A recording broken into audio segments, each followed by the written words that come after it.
திருச்செந்தூர் முருகன் கோயிலுக்கு போயிட்டு நல்லபடியாக சாமி கும்பிட்டு வந்தோம். சிறப்பான தரிசனமாக இருந்தது. இதெல்லாம் நாங்கள் எதிர்பார்க்கவே இல்லை. ஆனால் சண்டேங்கிறனால கூட்டம் தான் கொஞ்சம் அதிகமாக இருந்துச்சு. நாங்கள் ஏன் பொது தரிசனம் போனோம் அப்படின்னா பொறுமையாக போய் சாமி பார்த்துட்டு வரலாம் அப்படின்ட்டு தான். 100 ரூபா தரிசனம் காசு கொடுத்து போகலாம் அப்படின்ட்டு ஒரு துளி எண்ணம் கூட எங்களுக்கு வரல. 100 ரூபா தரிசனமும் சரி பொது தரிசனமும் ஒரே மாதிரி தான் இருந்த மாதிரி இருந்தது. பொது தரிசனத்தில் 5 மணி நேரம் ஆயிடுச்சு. 100 ரூபா தரிசனம் கிட்டத்தட்ட சேம் தான். 100 ரூபா தரிசனத்தில் கூட்டம் அதிகமாக இருந்த மாதிரி இருந்தது. எங்களுக்கு பொது தரிசனம் நல்லா இருந்துச்சு. சூப்பராக சாமி பக்கத்துலேயே பார்த்தோம். அப்புறம் வந்துட்டு மூத்த குடிமக்கள் வயசானவங்க கை குழந்தை வச்சிருக்கிறவங்க அவங்களுக்கு தனி லைன் விட்டுரு. மூத்த குடிமக்கள் லைன் இருந்தது நாங்கள் பார்த்தோம். அது என்னன்னு ஃபர்ஸ்ட் புரியல. அந்த லைன்லயும் 1 hour ஆச்சு சாமி பார்க்கறது. கோயம்புத்தூர் டு திருச்செந்தூர் போயிட்டு வந்த செலவு எவ்வளோ. இதுக்குள்ள நாங்கள் தனியாக பஸ் எல்லாம் புக் பண்ணி போகிறோம். ட்ரெயின் தான் பார்த்துட்டு இருந்தோம், அதுவும் ஃபுல். சரி பஸ்லேயே போயிடலாம் அப்படி. ஒரு ஆளுக்கு இங்கேருந்து திருச்செந்தூர் போகிறதுக்கு 350 ரூபாய். ஆனால் நாங்கள் போகும்போது திண்டுக்கல் போய் மாறி தான் போனோம். பஸ் கிடைக்காததுனால மதுரை போய் மாறி ரிட்டர்ன் வரும்போது தான் திருச்செந்தூர் டு கோயம்புத்தூர் 2 பேருக்கு 688 ரூபாய் வாங்கினாங்க. போகும்போது 4 பேர் போனோம். 4 பேருக்கு பஸ் செலவு மட்டுமே 3000 ரூபாய்க்கு மேலே வந்து. அதிகமாக நாங்கள் வெளியே எதுவுமே வாங்கல. நாங்கள் பட்ஜெட் போட்டதே 3000 ரூபாய்க்குள்ளே செலவு பண்ணணும் அப்படின்னு. சாப்பாடு தண்ணி ஸ்நாக்ஸ் இதுக்கெல்லாம் சேர்த்து நாங்கள் 1500 செலவு பண்ணியிருப்போம். மேக்ஸிமம் அவுட் சைட் ஃபுட் வந்து நாங்கள் அதிகமாக சாப்பிடுவோம். அதே மாதிரி வீட்டுக்கு வந்துட்டு 2 ஃபோட்டோ ஃப்ரேம் மட்டும்தான். வீட்டில் வந்துட்டு ஏதாவது வாங்கிட்டு போகலாம் அப்படின்னு கேட்டதுக்கு இல்லப்பா அது எதுவும் வேண்டாம் அப்படின்னு சொல்லிட்டாங்க. அதிகமாக யோசிச்சு வைக்கல, இருந்தாலும் ஒரு சில திங்ஸ் வாங்கணும்னு நினச்சிட்டு சாமி பார்த்தா அடுத்த செகண்ட் என்ன ஆச்சுன்னு தெரியல. கடத்திற்கு கூட கூப்பிட்டு போல. இங்கேயே பஸ் இருக்குது, இங்கேயே பஸ் ஏறிக்கலாம் அந்த மாதிரி சொல்லிட்டாங்க. சரி இதுவும் நல்லதுக்கு தான் அப்படின்னு. இப்போ நம்ம கடைக்கு போகிறோம் அப்படின்னா நமக்கு தேவையான பொருளாக தான் எல்லாமே தெரியும். 10 பொருள் வாங்கணும் அப்படின்னா 2-3 தான் நம்ம யூஸ் பண்ணுவோம். நெக்ஸ்ட் அது ஒரு ஓரமாக கிடக்கும். அதுக்கு பெசாட்டுக்கு அது கடையிலேயே இருந்திருக்கலாம். நிஜமாவே இப்போ மட்டும் தேவையில்லாத பொருள் எதுவுமே வாங்குறது கிடையாது. தேவைப்படுறது மட்டும் வாங்கிட்டு அப்புறம் வேணும்னா பக்கத்தில் வாங்கிக்கலாம் அப்படின்ட்டு வீட்டுக்கு வந்துடுறேன். இருந்தாலும் இது சின்ன சின்ன ஆசை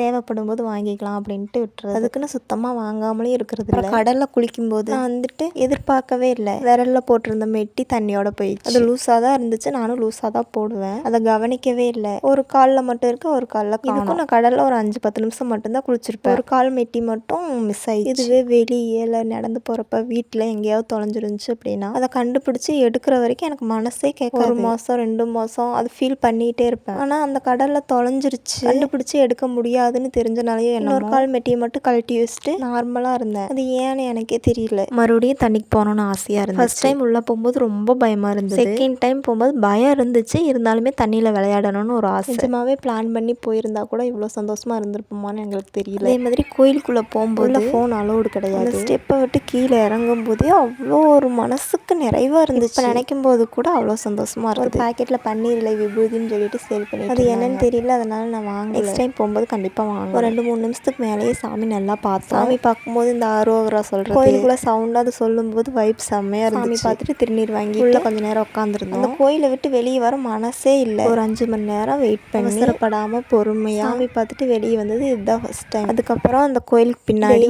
சாமி சிவலிங்கம் பெருமாள் மடப்பள்ளி இதெல்லாம் எனக்கு நல்லா பார்க்கணும்னு ஆசை. இப்போ கூட அது கரெக்டாக சொல்கிறேன்னா என்னென்னு எனக்கு தெரியல. நிஜமாக அந்த கோயிலுக்குள்ளே இருக்கும்போது எனக்கு அந்த கோயிலை பார்க்கும்போது அவ்வளோ பிரம்மாண்டமாக இருந்துச்சு. சக்கரை பொங்கல் வாங்குற இடத்துல கொஞ்சம் கூட்டமாக இருந்துச்சு, அதுவும் வாங்கலை. வள்ளி குகை சொல்லியிருந்தாங்க, அதுவும் நாங்கள் 6 மணிக்கு மேலே தங்கத்தேர் வரும்னு சொல்லியிருந்தாங்க, அதுவும் இந்த டைம் பார்க்கல. கண்டிப்பாக நெக்ஸ்ட் டைம் போகும்போது இதெல்லாம் பார்க்கணுன்னு ஒரு ஆசை இருக்குது. கோபுரத்துக்கிட்ட நின்றுட்டு ஒரு 4-5 ஃபோட்டோ எடுத்துக்கணும். இந்த வீடியோ உங்களுக்கு பிடிச்சிருக்குன்னு நினைக்கிறேன். அடுத்த ஒரு வீடியோவில் பார்க்கலாம். அது வரைக்கும் பாய். இப்போ தான் நம்ம சேனலை ஃபஸ்ட் டைம் பார்க்குறீங்க அப்படின்னா நம்ம சேனலை வந்து சப்ஸ்கிரைப் பண்ணி வச்சுக்கோங்க. மறக்காமல் அந்த பெல் ஐக்கானை ஆளில் கொடுத்துக்கோங்க. அப்போ தான் நம்ம போடுற வீடியோ வந்து டெய்லி நோட்டிஃபிகேஷன் உங்களுக்கு காட்டும்.